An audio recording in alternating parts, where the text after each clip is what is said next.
मो चैनल संस्कृति एवं परंपरा को शंखम चक्रम गदा पद्मधरम श्री भूदेव्यै सेवितम चाचेरी बेश ऋतुराज बसंतଙ୍କ धरापृष्ठरे अवस्थान श्रीमंदिर रे रसराज रसिकेन्द्र मौली मदन गोपालଙ୍କ बसंत रासर प्रारंभ फाल्गुन शुक्ल दशमी ठारू श्रीदेवी भूदेवीଙ୍କୁ संगे घेनी चाचेरी भ्रमणरे बाहरिबे महाप्रभुंकर चलंती प्रतिमा श्री दोलगोविंद अप्राकृत प्रेममूर्ति दोलगोविंदଙ୍କ विशाल पटुआरे अपूर्व उल्लासरे प्रेम उन्मत्त हेबे सभिए डका पड़िथिबो चाचेरी गहळ सखी गोविंदଙ୍କ दोल सर्वसुख घेनी गले मदन गोपाल अबीर रंग पिचकारी धरी भक्तଙ୍କ गहणरे हरि खेलिबे महाप्रभु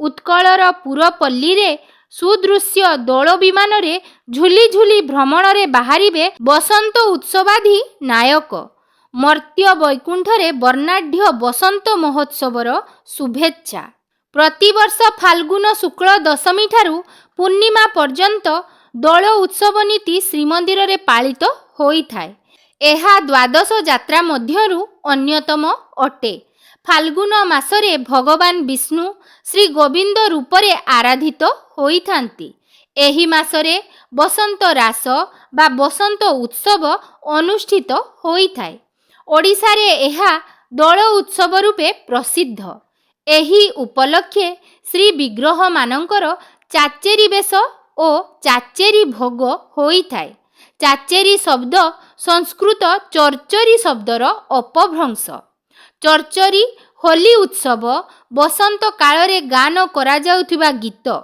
वाद्य ओ आमोद प्रमोद आनंद उत्सव आदि को बुझाए श्रीमंदिर रे फगु दशमी ठारू चतुर्दशी पर्यंत 5 दिन धरी मध्याह्न धूपनीति समापन परे एही चाचेरी बेश ओ चाचेरी भोग होइथाय एथिरे बोईराणी माधाबली आदि वस्त्र सहित श्री बलभद्र ओ श्री जगन्नाथଙ୍କୁ स्वर्ण कुंडलरे एवं देवी सुभद्राଙ୍କୁ स्वर्ण तड़गीरे विभूषित करा जाय गुणा झुंपा ओ अधरमाल इत्यादि पुष्पालंकार रे मंडित हेबा परे चाचेरी भोग लागि होइथाय एही भोगरे आरिसा धौला घी नाड़ी खैरचूल खीरी इत्यादि अर्पित होइथाय शास्त्र रे आहार त्रिविध बोली वर्णना करा जाइछि एहा हेउछि सात्विक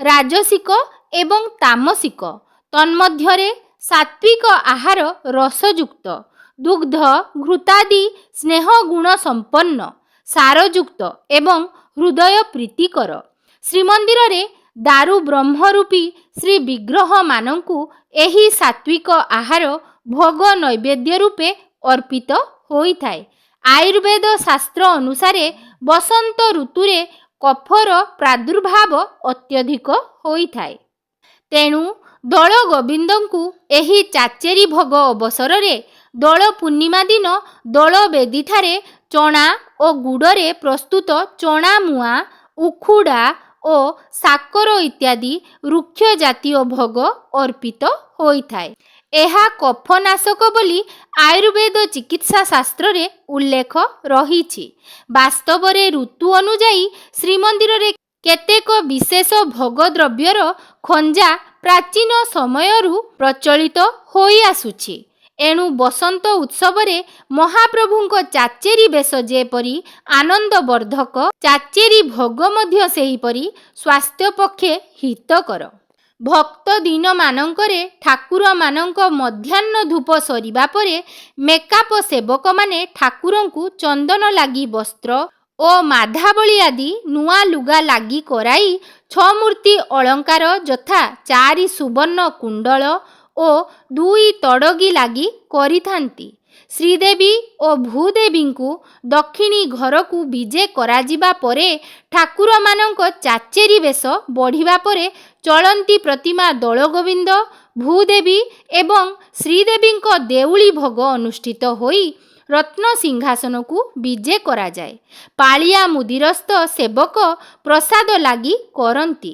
ପରେ ପାଣି ପଡ଼ି ଘଣ୍ଟ ଛତା ସହ 3 ବାଡ଼ରେ ସର୍ବାଙ୍ଗ ନୀତି ବଢ଼େ।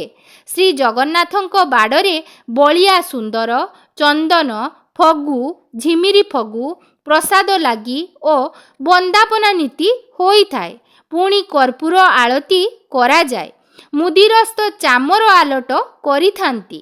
3 ବାଡ଼ରେ ଫଗୁ ଆଞ୍ଜୁଳି ଦେଇସାରିବା ପରେ ଠାକୁରଙ୍କ ପୂଜାପଣ୍ଡା, ପତି ମହାପାତ୍ର ଓ ମୁଦିରସ୍ତ ସେବକ ସିଂହାସନକୁ ଉଠି ପ୍ରସାଦ ମଇଲମ କରିଥାନ୍ତି।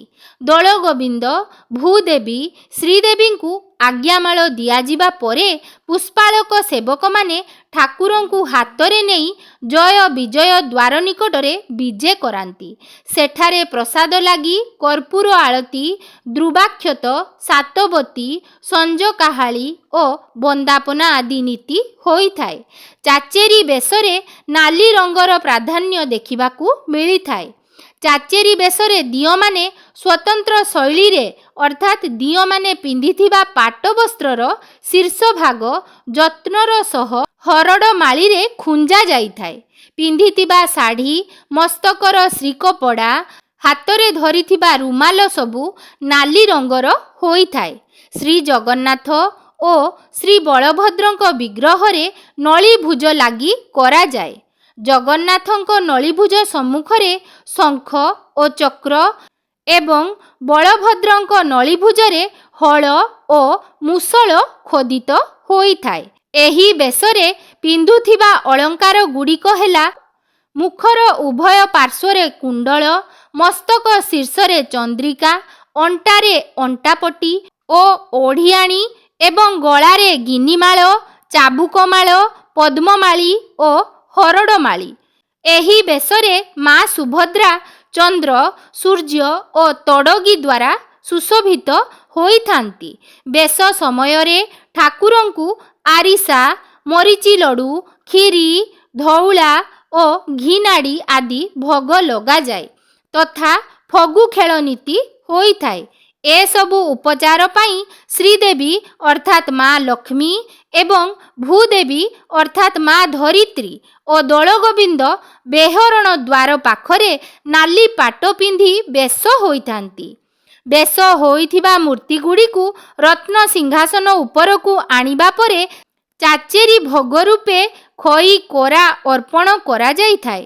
ପରେ ସେହି ମୂର୍ତ୍ତିଗୁଡ଼ିକୁ ଜୟ ବିଜୟ ଦ୍ୱାର ନିକଟକୁ ନିଆଯାଇ ପଣ୍ଡା ଓ ପୁଷ୍ପାଳକ ସେବକମାନଙ୍କ ଦ୍ୱାରା ଫଗୁ ଖେଳ ନୀତି ସମାପନ କରାଯାଇଥାଏ।